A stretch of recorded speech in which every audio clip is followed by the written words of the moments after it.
This is the IB music class of last year, talking about how to critique music.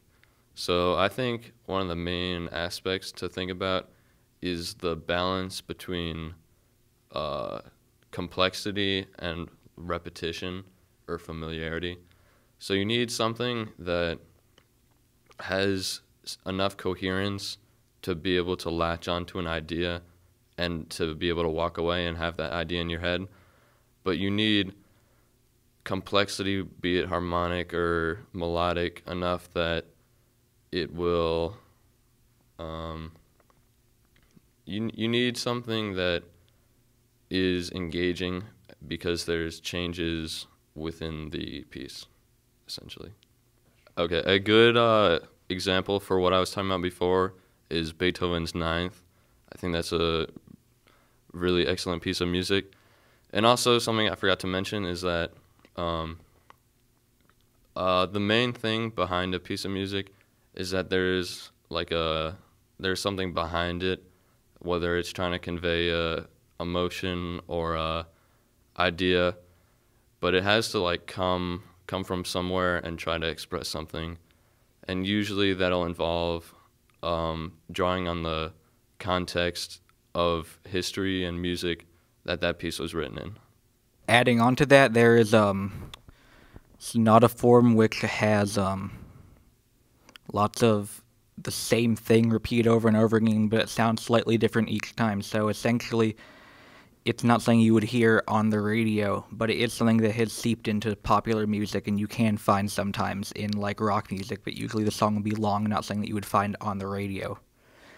Also, hemiola, where there are two different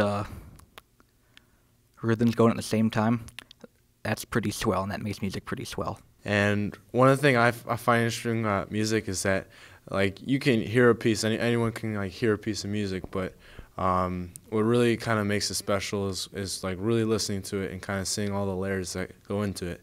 Whereas like a melody is really brought out, really emphasized, really strengthened when it's got a good bass, good support to what's going on in the music. And I just think it's really interesting to see how all these different instruments and pieces can come together to make something really beautiful.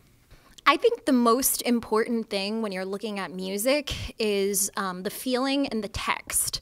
When you're listening to like a pop song, there's obviously a lot of words in it, and the words are supposed to convey a story or some type of emotion. And if you're trying to convey an emotion, if the music isn't backing that up, or if it's not giving it that feeling, then you don't really feel anything when you listen to the song.